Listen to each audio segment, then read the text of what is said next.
Bonjour, it's me, Stephanie.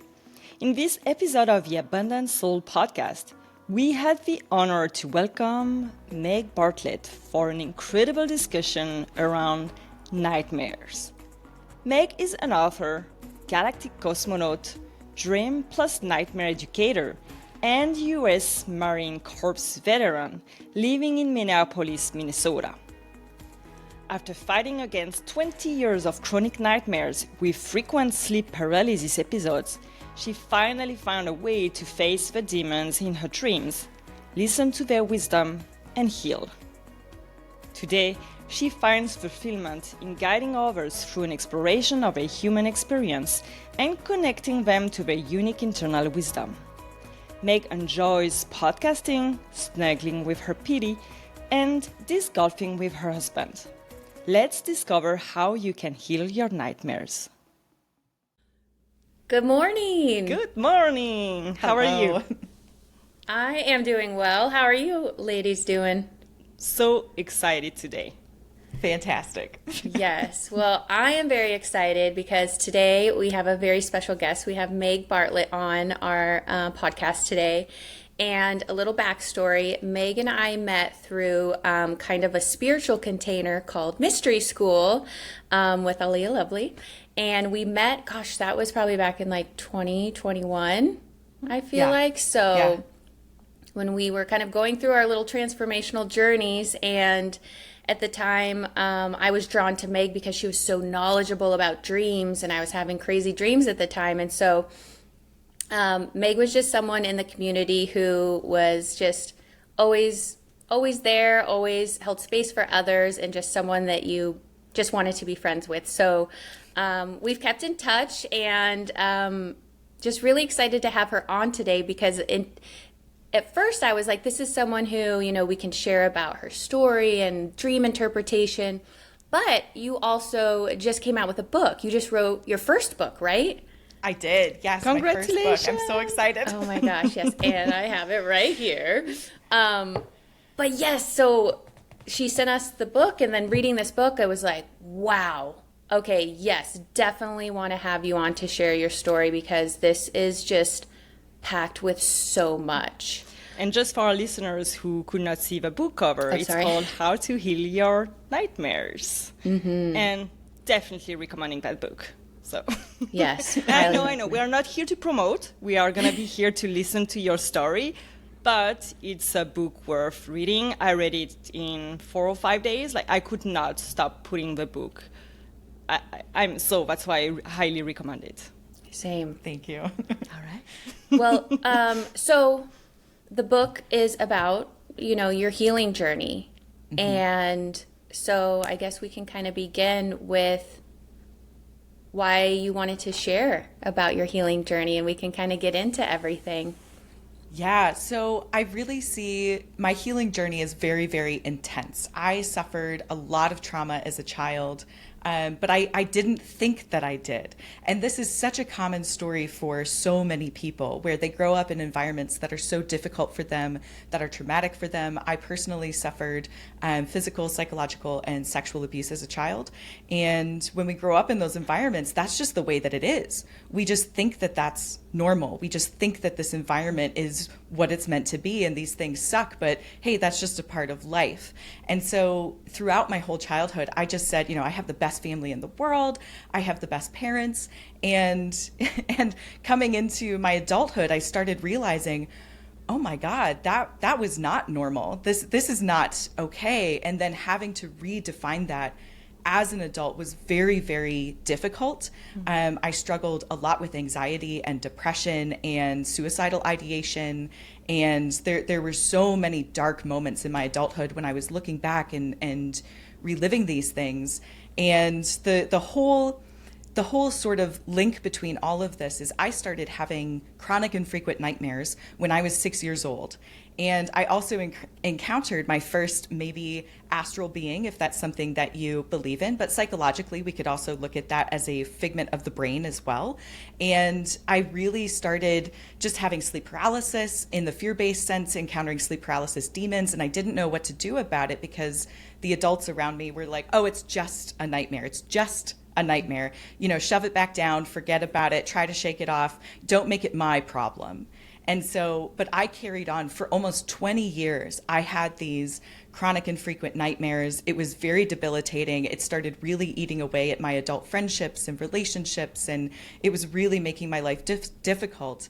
Add on to that the PTSD that I have, CPTSD, depression, anxiety, suicidal ideation. It was all a recipe for just like this huge moment for me to choose whether I want to continue living or not. And my story is not unique. So the purpose of me bringing this story forward is to, number one, tell you, if you are someone who has suffered from any of this or who is currently suffering, you are not alone. There are so many people, unfortunately, who do experience this, but in knowing that you are not alone, that can help you begin the healing process. And then to also share my story, you know, this is how I came out the other side. I had my last fear-based sleep paralysis nightmare in December of 2021, and I haven't had another one since. And now when I wake up from nightmares, I use them as a healing tool. I use them as a barometer for saying, okay, where is there fear or dissonance within my life? What am I really struggling with right now? And I use that information as an agent for change. So now whenever I wake up from a nightmare, I say, oh, something like, let's see what's happening here. Let's unpackage this. And I work with it on the spot. And I say, what can I do to better my own life? Because at the end of the day, you are your own greatest catalyst for change. And you are the only person that can heal yourself in totality. So today I have this amazing life that I never could have even imagined. I have this amazing, comfortable, like really wonderful home. I have the most amazing partner in the world. I get to, you know, talk to people about their dreams and nightmares for a living. Like it's so amazing. But I have found myself here, and so can you as well. I love that. And I'm very curious to know, so you started to have nightmares when you were around 6 years old, and it stopped in 2021. Mm-hmm. Was it the same nightmare? Was it the same nightmare that evolved? Were there several ones, but they kept coming? How did that show up into your nights and in your life? That's an excellent question. So there were definitely several common themes, but the dreams changed over time. So in the book, I talk about something called progression nightmares. So it would start with, let me go back. I'm going to start with the beginning of noticing that the nightmares were more than just nightmares, right? They weren't something to just throw away, right? So when we dream in any capacity, fear-based or regular dreams, we are observing our internal conversation. We're connecting with ourselves, and we are showing ourselves what we are currently thinking, feeling, working through. Our dreams are a reflection of the creative space as well. So you might have like really crazy dreams where you're like, that doesn't make any sense. But it's also an aspect of creativity. But when I was first coming into contact with those, I started seeing that the emotions in my nightmares were identical to some of the emotions that I was beginning to uncover in psychological therapy. And I was like, wait a minute, something is like these nightmares are not just nightmares. There's something here. And intuitively, I had started recalling and recording them. I had started interpreting my own nightmares. It was something that I was naturally gifted at. I think that is something that my soul came into this existence with. I think it's something that I've worked with in past lives, if you believe that that's a thing. And it was just very, very expansive for me. So I started with what's called the creature in the depths nightmare, which I would be on this vessel with this ship, and it would be like a tempest sea, and it was like always really crazy, and big tidal waves coming in, lightning and thunder, and I would see this shadow in the depths. I would look over the side of the ship, and I would see this circling creature that I called the Leviathan, and I would have that nightmare over and over and over again until finally one day I realized, oh, this Leviathan, this thing that is circling under the depths, wants me to see it. There is something here in my past that I am so terrified of, something that I am so scared of. And when we think about Leviathan, I think of serpent, and a serpent as a piece of imagery almost always indicates change. And I was so afraid of change. I was so afraid of acknowledging the change and the past and all of these things. But at one point, my dreams sort of started to shift. It was the same nightmare over and over and over again, a recurring one. I would find myself on that ship looking over the side at the Leviathan, totally fearful, totally feeling like I was afraid and alone, and I didn't know how to change. That's the biggest theme. I didn't know how to change. And as soon as I said, I need to change, that nightmare, one night I met the Leviathan face to face. It swallowed me whole and brought me down into the depths of this ocean. And yes, it was very terrifying. But when I woke up, I didn't have that nightmare anymore. Then I started having a new nightmare. And that one, I think that one was in my childhood home, because I had finally admitted I need to look at some of this stuff and I need to consciously do that. So when I made the conscious decision to start to work with these things, then my nightmares shifted and it showed me the next thing, the next nightmare, the next piece of information that I'm giving myself that I needed to explore. And that nightmare would shift and change a little bit over time. And then I would have another nightmare, and then that one would shift and change a little bit over time. Sprinkled into all of this are those one-off nightmares, right? Where, maybe it's something that is triggering me that day, right? And then I would dream about it that night and it would bring forward this old narrative and I would be like, oh, okay, that's what that is, right? That's pretty self-explanatory. But the recurring nightmares, they would usually go on for a certain amount of time. And then I would finally get the message and I would make conscious change, right? I would consciously choose to do something about it. And then they would shift into the next form and then they would continue on that way. Man. So what was it like? Because I love that you would work with the nightmares, right? So before it got to that point, before you were like, okay, I need to make a change, what was it like kind of being in that? Like, were you fully aware of, okay, a change is coming? Was that something that was kind of in your orbit, like you knew or you had seen others, or you're like, okay, I think there's a next step coming? Or was it like a feeling of waiting for someone to show you the way or something to happen? Like when you're kind of in that, the muck of everything. Yeah, I didn't have any really good role models for this. There was no one in my life at the time who was on a healing journey. I was surrounded by people who were very depressed, who were very upset with themselves. I was one of them. I had just exited the service. I am a Marine Corps veteran, U.S. Marine Corps veteran. So there was a lot of stuff that I experienced in that as well, right?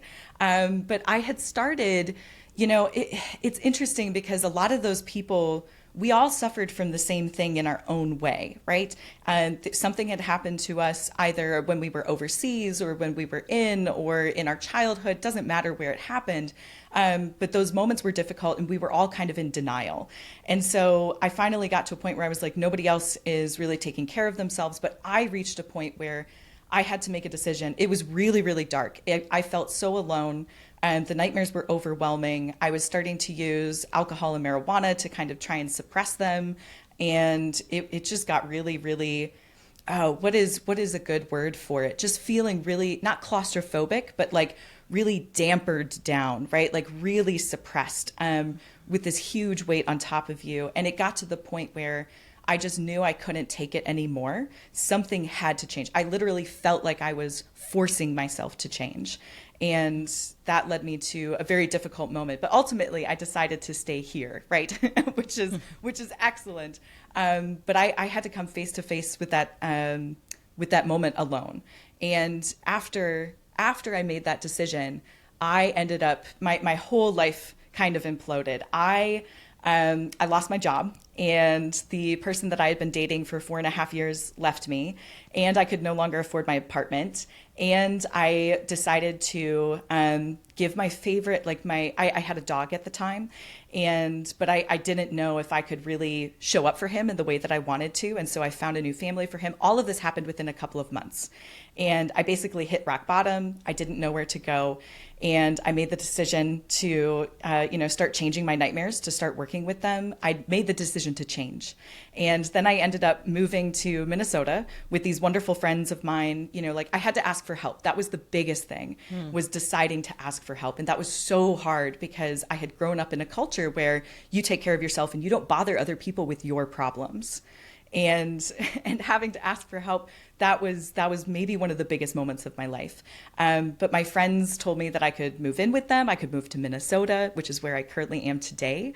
And, they would help me get back on my feet. But it was so amazing. And so when I made that move to Minnesota, and this is the crucial part, I started surrounding myself with different types of people. And in the book, I have a chapter called Right Time, Right Place. And that is so pertinent for you as an individual. If you are someone who is suffering from this or going through a moment, you have to start surrounding yourself with the people who are willing to change. There's two types of people that I encounter in the world. When I make a change personally, there are some people who will react and they will be like, like, oh my gosh, I can't believe you're making that change. Who are you even anymore? I don't know you, like that's unlike you. And they try to like keep me in the same box because that's safe for them, because I'm triggering something within them that doesn't want to change. But then there are the other people who are like, wow, that's so amazing that you're looking into this. That's so amazing that you're making this change. Like, wow, I'm so proud of you. I'm so excited to see where you're going, because your change is not threatening to them because they are willing to look at their own things and change themselves. Mm-hmm. So it's all about, like really surrounding yourself with the environment and the people that are there to support you, and making that change. Support is everything. I have so many questions coming in my mind, but I'm going to stick with one for now. So I'm very curious, since you started to have those nightmares during your childhood, do you feel that those nightmares were protecting you in some way and allowed you to move forward in life, to live the life that you had, to make the choices that you made, so going in the Navy and, all the challenges that you experienced? Do you think it was guiding you, or,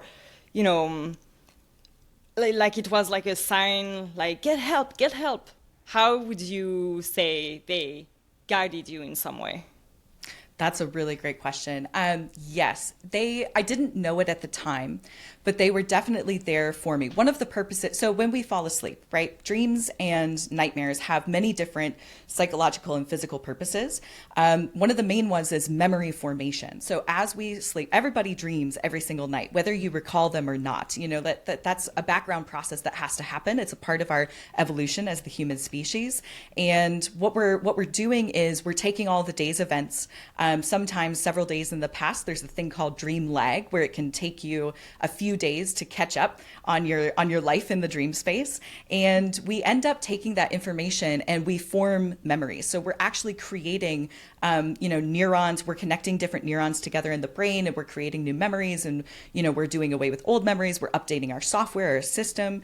There's many different purposes to dreams. One of them is emotional regulation. And so some nightmares where we have a lot of violence in the nightmares, where we are being violent or violence is happening to us, or nightmares where we're running away, or they're very action based, those can be really, really helpful if we are not able to express in our current environment the emotions that need to come out if it's not safe for us to do so. So my childhood, it was very much not safe to process or to bring anything up. When we experience that in the dream space, that can be a form of release. So these nightmares, I think, were helping me to release some of the fears that I had, to actually look at some of the fears, because I was not allowed to acknowledge those in my waking life. And that was very, very difficult for me. So even though the nightmares sucked, they were providing me with a way to feel through some of those things and to acknowledge the fear that I was experiencing, so that I could, continue to, move forward one step at a time. Once I became an adult and I started realizing that's what I was doing, I was able to bring that consciously, to my therapy sessions. I would interpret a nightmare and I would be like, I think this is what it means. And I think this is where, my life is pointing me to look into. I think it's showing me this memory or this emotion or this person person or thing. And then we would work on that in therapy. We used it as a starting point. My therapist was very, very open to this. Most therapists are. I will tell people right now, most therapists are open to working with dreams and nightmares because it is a facet of the human experience, right? It is your internal conversation. It's you talking to yourself. So I highly suggest to anyone to do that. But yeah, it definitely, it was helpful in that sense. Looking back, it was also helpful. So it's almost as if I was also giving future me the tools that I needed to process at that time frame. Because when I started doing this, I started thinking back on all of those childhood nightmares. And I was like, oh, I wonder if this is what was happening at that time. And it helped me almost, it brought me a marker. And it brought me some material to work with from that time. And it further helped me to understand what I had experienced as a child. That's amazing. Man, I wanted to kind of go back to about what you said when you were talking about when you made the decision to change, right? You're like, something has to change. And the current people around you, or maybe it wasn't current, maybe it could be family, friends, whoever, you started to notice that some people were not like, yes, go you, that maybe they were like, why are you doing this? And trying to keep you small or keep you the same or whatnot, whether they knew it or not. I think that's really important because it's like your will to want to change has to be stronger than, the other people's opinions around you. And I think for some of us, it can be difficult when it's like, I'm going to change who I am. And then, what was it like to have those people that at the time, or you probably still do, like you love them, they're your friend's family, and they're not really excited for you, or they're trying to talk you out of it. And what is it like, or what was it like for you to kind of be like, maybe we're not going to continue a relationship, or maybe I need to say this is where our relationship ends or changes or transforms because I love me more type of thing, Yeah, absolutely. I actually, almost everyone that I did not resonate with in the past, I am no longer in contact with them. And that's kind of a bold statement, right? That's not the narrative, the societal narrative that we have today. And it's something that was very, very difficult, right? Like there were so many moments where I had to let go of someone, or I had to make the decision to leave. And I felt so much guilt around that. Guilt is kind of one of the emotions that I dealt with most as a child as well. So it was just more amplified.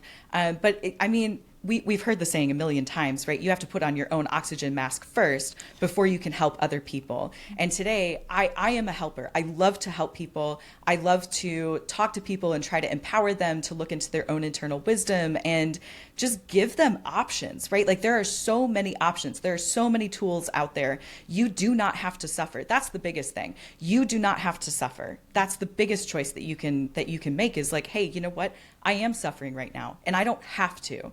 And I think where I want to go with this, because it's coming up right now, I made the decision to change because I wanted to show up for the people in my life that were supportive of me.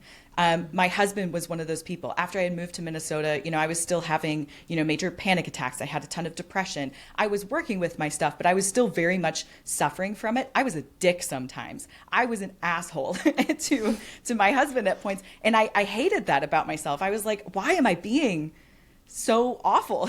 Why am I being so awful? Why am I saying these hurtful things? Why am I hurting myself? Why am I going through this? And it got to a point where I was like, you know what? If I do my own work, I won't be such an asshole to the people that I love and the people that love me and the people that are supporting me. And so not only did I make this decision for myself, but I made it with the thought of other people, right? If I could be more supportive, if I could show up in my relationship with the most presence possible, if I could really dive into my friendships and love my found family, right, in those ways, and not have to suffer while I'm doing that, then I can show up for them by changing myself. So it's never a selfish thing, right? Like choosing yourself and choosing to live an amazing life is never a selfish thing. You are helping yourself, but at the same time, you are opening yourself up to loving the people around you with so much more capacity. And it's so funny because my husband and I, we've been talking recently. We've been married for about 3.5 years now. And it's so funny because like, I love him more every single day. And like there's so many moments, like recently we've been going through this thing and both of us are like, I did not know I could love you any more than I did in the past. Like, how is that even possible? And I'm like, I can't even comprehend how much I'm going to love him in the future because we're not there yet, right? But it's like, it just keeps opening up more space. But it's all because I chose to not let my problems and my past rule my life. I chose not to suffer from it anymore. And so when we're talking, I'm sorry, what was your original question? I don't know. I was like wrapped up in all this like love stuff and the capacity. I'm just like, oh, I'm right here and with you. Like, yes. Oh, I remember you were asking about, leaving some people behind. Oh, yes. So all of this, I made this decision to show up for the people who were there for me, right? The people who I left behind, those were the people who were unwilling to change. And I decided to step away from those individuals because number one, they were not yet in a space where they did not want to suffer. It was almost as if the suffering was comfortable. And I very much understand that because that's where I was for a very long time. But I cannot help someone who wants to suffer. And if I am in relationship with them, if I am talking to them, if I am interacting with them on a frequent basis, their suffering is going to continue to cause me suffering. And I don't have to suffer that, right? So it's all about suffering and choosing to not suffer. And it's one of those things where every single person, it is your responsibility to do your own work. Nobody else can do it for you. And I have a good example that I use in the book of this as well. If you get into a car accident and if you have something happen to your legs and you're unable to walk for a long time, right? You talk to the doctor and the doctor says, hey, if you put in the effort to physical therapy, you might be able to walk again. It's going to take a long time. It's going to be really hard. It's going to be physically difficult. It's going to be mentally tiring. But if you put in the work, you can walk again. You don't have to suffer in this condition. You don't have to go through your life in a wheelchair or with assistance, in these other ways. You might be able to fully recover. But then there's two different types of people, right? There are people who will say, okay, I'm going to do it. I'm going to put in the effort. I'm going to try. And they work so hard to get back their physical capacity. But then after a certain point of time, they're able to live their life in a much more wonderful way. Of course, they still remember the accident. The accident never goes away, but they found a new way to live with what has happened. And then there's the other type of person who says, I'm never going to make it. I'm never going to be able to walk again. I'm never going to be able to do this. I'm not even going to try because what is the point? And I can't help those people. Only they can help themselves. And after a certain point, I hope that they come into enough information over and over and over again where they decide, you know what, maybe I should try. You know what, maybe I can try. Maybe I can apply a little bit of effort, but only they can make that decision. So in leaving behind so many of these people in my life, I made the decision where I gave them very significant amount of time. I was like, hey, I'm changing in this way. Hey, this thing, I even connecting with my parents, that was a very, very difficult thing. I am fully estranged from my family of birth at this point in time. I still talk to my siblings a little bit, but we've all suffered in our own way in the same environment. And I think several of them are still processing that. And I am also still processing, and we are working on our relationship, but it is difficult, right? And but we're all open to it. It's just we are very good with boundaries. I will tell you that. All of us respect each other's boundaries, which is wonderful. It's like, hey, like maybe let's keep the communication to a minimum. And then we'll check in on birthdays sometimes, or things like that. And hey, where are you at? How are you doing? Okay, that's where your healing journey is. I'm here to support you if you have any questions, right? That sort of thing. But with my parents, I no longer speak to them. And that was very, very difficult.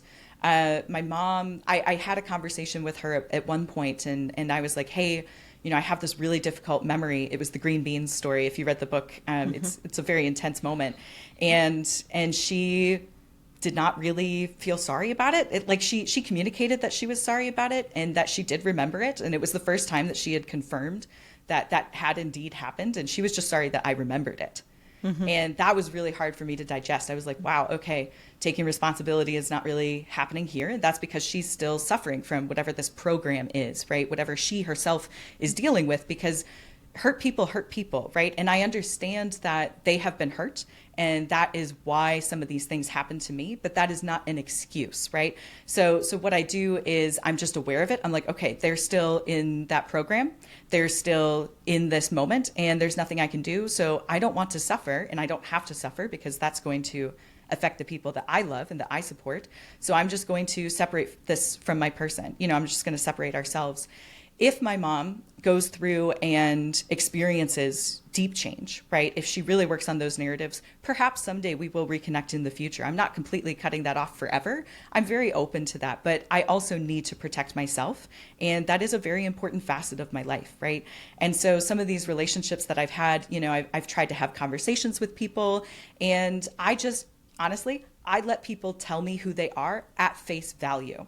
I don't try to read into anything. If I am getting a certain vibe, or if someone is coming across and they're still not willing to change or see my change or really work with that change, then I'm like, okay, we're not ready yet. And so we maintain our distance, and perhaps that will change in the future, but we'll see. Yeah, that is wise. Setting boundary and clear expectations at the same time. Yes. And I want to go back. I want to ask you about the guilt that you mentioned. And I think that's a key emotions that we have, like the guilt of making yourself suffer, the guilt of making others suffer. So I'm wondering, how were you able to heal from this guilt and move from a more victim mentality, why everything is happening to me, to everything is happening for me so I can move through everything, all of the challenges, so I can grow? How did you move through that and heal? Yes, I will be completely honest. I still deal with it on a very frequent basis. It's present. It's just now I have a greater conscious awareness of it.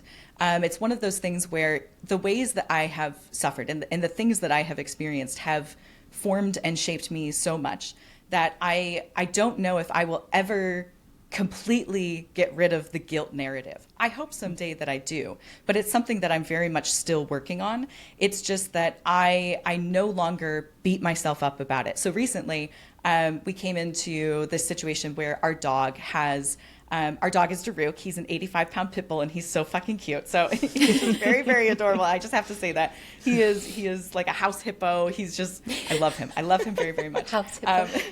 Yes.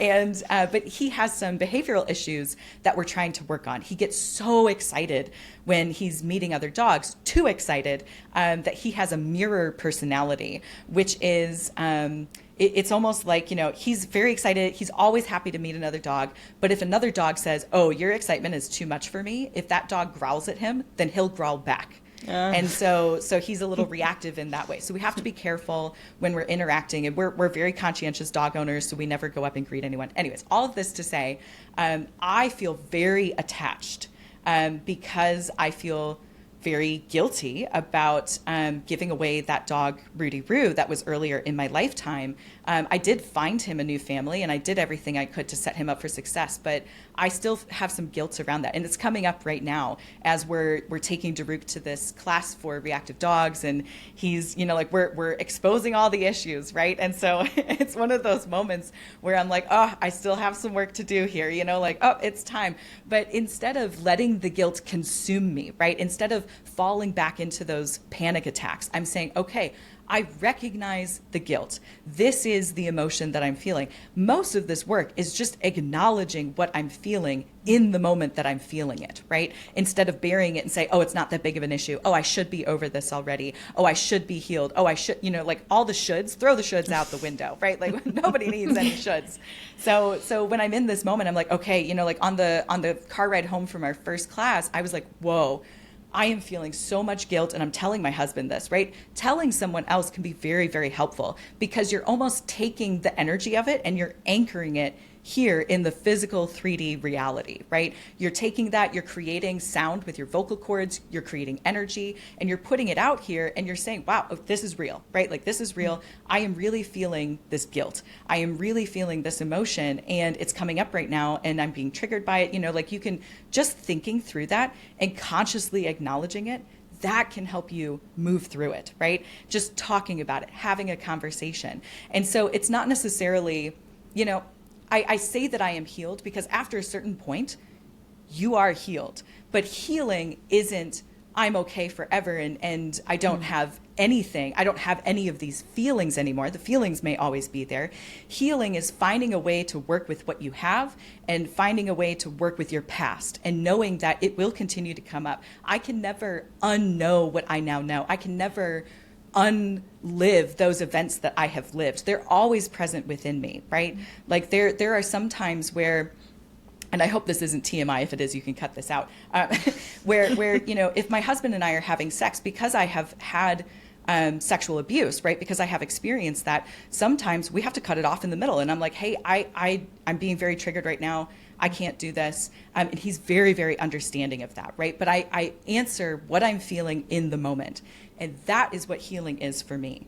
That is how I move through these things, is I'm like, hey, this is what I'm feeling. Sometimes it'll be a few weeks, before we have sex again, and I'll just be like, hey, I need to really work through some stuff that's coming up right now.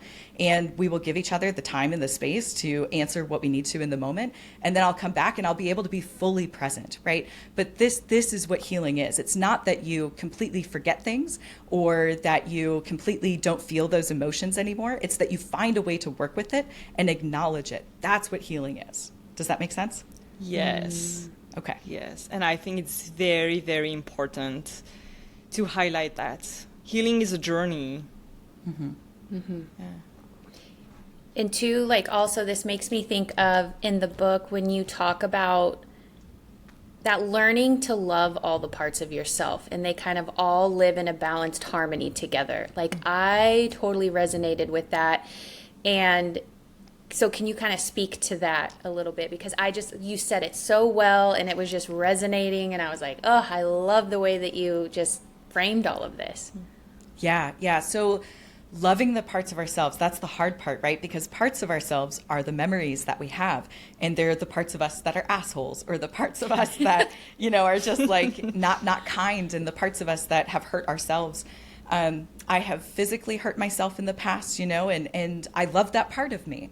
And so part of it is recognizing these behaviors that I had, these actions that I took, these things that I did to myself, the other parts of me that were unkind to me, they existed in that moment to help me keep living. And at the end of the day, that's what all of this was about for me. It was how can I just keep going until I can find myself in a space where I can really dig down and do the healing work. And so the part of me as a kid, I think I was 11 years old when I had my first thoughts of suicide. That's very, very young. And I had a plan, and that's very, very difficult. And my story is not unique, unfortunately, right? But I love that part of me because even then I knew that something was wrong. And I was trying to find a solution. I was trying to relieve the pain. I loved myself so much when I was 11 years old that I knew I didn't have to suffer in this way. And I knew that there must be some solution to stop feeling the pain, right? And so I decided that I didn't want to suffer. And, I don't, and even in the book, I talk about this, I don't know what happened. It's almost as if time is still wiped out for me in that moment. There are several memories that I have that are missing completely. And I haven't gotten them back. And I'm okay with that. At this point, I had walked out of the house one day and I was going to do this thing. And before I knew it, I was sitting back on the couch with my brothers and we were watching a show and I was laughing like nothing had happened. And I don't know what happened in that time frame. Whatever happened, I'm glad that it did because I'm still here, right? But even the parts of me that were hurting myself, even the parts of me that were tearing myself down in the psychological sense, I loved those parts of me because in the moment, it was not safe to explore those things in my family. I was helping to keep myself packaged up until I was able to go off and do it. And this is kind of where we talk about, this is a coping mechanism, right? I had many coping mechanisms at the time, which was, okay, if I take this out of myself physically, I can get some of those emotions out. If I give myself nightmares, I can get some of those emotions out because if I don't, it's going to be too much and I'm going to explode, right? So in those moments, I have grace for myself now. It took a long time to get there, right? It took a lot of work to get there, but I see that those were coping mechanisms. And now I understand what they were so I can choose something different, right? So along the journey, even when I was diving into healing work, I started doing some of those things again when I was a child. So as an adult, there were moments where I would, I used to punch the tops of my legs because I knew that people would see bruises if it was anywhere else. And so I was always wearing pants as a kid. And I always wanted to wear, just like, or capris, was the thing back in the day. Yeah. So I was always wearing something that would cover those up because I knew that my parents, would freak out or it would be really, really bad if they saw that. And I started doing that again as an adult, as I was diving into that healing work. And I was like, why am I doing this? Why am I doing this? And finally I was like, oh, I was doing that as a child to help me process and release those emotions. That's what I'm reliving right now. But there are different ways that I can release those emotions that are more healthy, that are more sustainable, that are better for me. So now I can consciously choose to make different decisions. And that's almost like a healing circle, right? When we experience moments from our childhood and we relive them and we choose to do something different as an adult, that's healing the experience. And that's also where I found love for that self. I no longer hated that child part of me that was doing this. I was like, wow, I understand her. I see her. I know why she was doing this. And I love her because she kept me alive, even though all of these things were so shitty, right? And so difficult, she kept me alive. And I how can I not love that? Does that answer your question? Yes. Okay. Yes. I love that. I have a question. Yeah. What advice would you give to any parent, teacher, of parents of a friend, for example, who hear about a child having nightmares? How could they help this child uncover what is hidden? Because when something terrible happens, usually the child won't speak, and for sure not to the person who harmed them. So, but it could came through nightmares like he did for you. Mm-hmm. So the kid could share these nightmares, saying, oh, I had these bad dreams, or it always comes back. How would you help this kid if you were in that situation? That's an excellent question. Yes. So I always recommend to parents, first and foremost, because it's interesting. I have had people, I do a lot of fairs and events in the Twin Cities area here in Minnesota, and I've definitely had parents come up to me and ask me about their children's nightmares before. The best thing is just allow your child space to talk about your nightmares and don't put them down as just nightmares. That is probably the worst thing you can do, right? You want to acknowledge their nightmares because they are having an experience. It is very real for them. And as a child, they don't fully understand the difference between waking life and nightmares, right? Or dream time experiences because they experience them so viscerally and they're still trying to figure out life, right? Like there's so many things that you're learning as a child, throw another one into the mix, right? And it can be a very difficult experience. So first and foremost, just allow your child to talk about it and say, wow, that's very interesting. Wow, that sounds like that was really difficult. Validate them. What do you feel when you think about that? What do you think about that? What do you think that means? Ask the child what they think that means. Real quick, I want to throw in about unique dream language or symbolic language.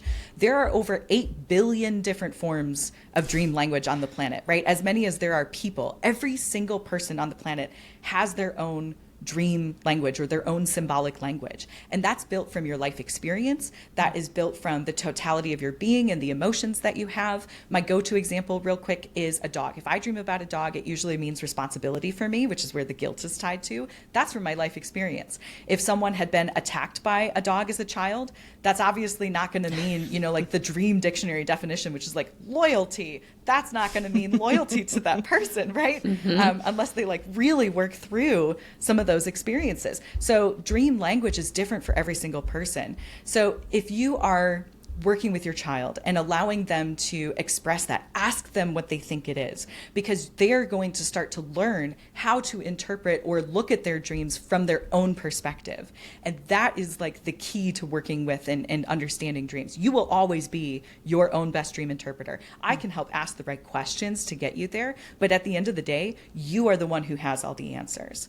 So when we're working with children, right, and we're trying to find that, always ask them questions. Be curious about it because it shows that their experience is valuable, right? You're teaching them that it's not something that they need to suppress. There's nothing wrong with them for having dreams. Those dreams can be very, very scary, right? If a child is experiencing like being murdered in a dream, like that happens, right? That happens. I've had those dreams, right? like where someone is killing me or there's violence, or something like that. That can be really, really terrifying for a child. But if we deny that it exists in the first place, we are greatly doing them a disservice. So just acknowledge, yes, you had that experience. You are safe here. Help them understand where they are safe. And, like this is a dream. This is the brain working through things, whatever it is that you want your narrative to be. Just show up and hold space and have capacity. The thing with recurring dreams, right, because you could break down the symbolism in a million different ways. Recurring dreams are always you trying to get your own attention with a specific message. You are showing yourself the same information over and over and over again until you get it. And so, and sometimes they can be triggered by events, right? And that's just the purpose of them coming up. It's like, hey, remember this thing that we used to think all those years ago? Surprise, here it is again, haha. But it's very, very important to just know, okay, something's not latching on there. Usually with kids, I have found it's because they come across a new concept. Like either out in the world or at school, or they see something on television or something like that, and they don't understand it. And their parents aren't talking about it, not because they're unaware, it just hasn't come up in their household yet. Like if a child goes to school and someone's grandma has died and that's their first encounter with death, is learning from this other child what death means, and that might not be accurate, right? Or that might be really difficult. That can be very, very scary for them. And they might not know how to communicate to their parents what they have learned or what is going on. And so then, as a parent, you can start to look at that imagery.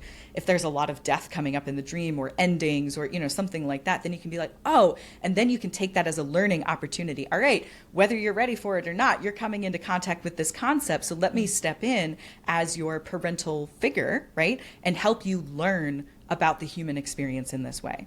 So that's what I would recommend. Just show up for your kid, number one, and give them the space to process their dreams, and then see if there's anything that they are stuck on in the learning process, and then give them the information. Whether you think they're ready for it or not, they're coming into contact with it. So just help them through that moment is my recommendation. Mm-hmm. Hear that, parents? Yes.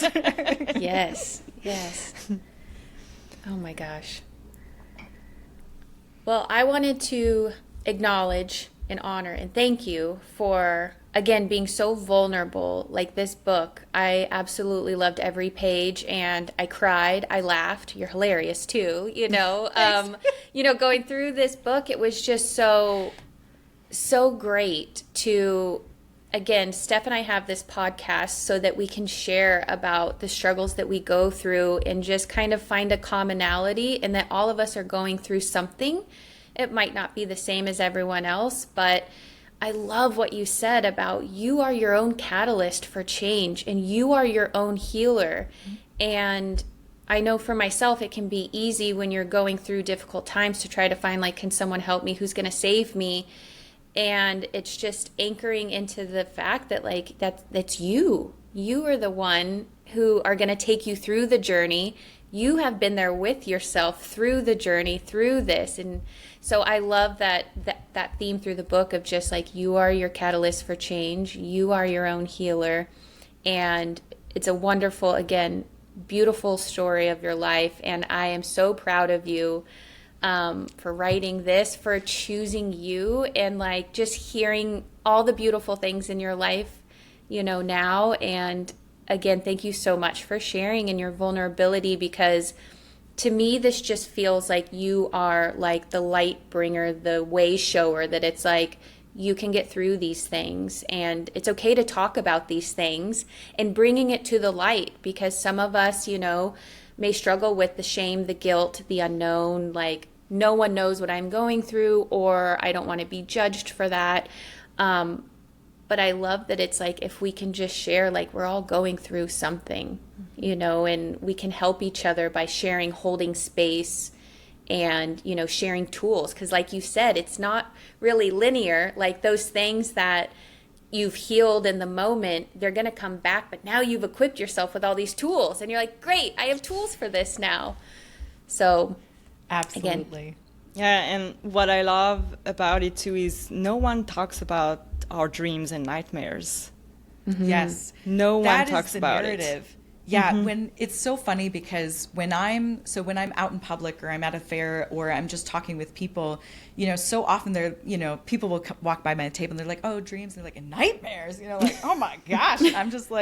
I'm like, why is that the thing? Why do we talk about the dreams but not the nightmares? But that's a reflection of our societal narrative. So many times we are taught to only present ourselves a perfect way, don't bother other people with your problems. That's just another reflection of that societal narrative. So if we can begin to break that down, because they're like your nightmares, that's where the juicy stuff is, right? That's where the good work is. That's where all of the information to help you live a better life, that's in your nightmares. And so the more that we acknowledge the darker things or the things there, the more that we can step into this light space of self or this full space of self. Like, it's very full. It's not about, leaving the darkness behind. It's about finding a way to integrate and live with it for the long run, right? And just finding a way forward and showing up for other people in that way and trying to help them do the same thing. Wow. Thank you so much, Meg.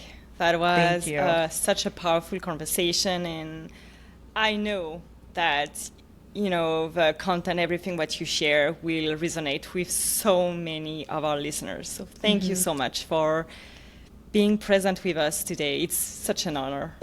Thank you so much for having me. I greatly, greatly appreciate this. And just speaking to your listeners, this has been wonderful. Thank you for asking wonderful questions as well.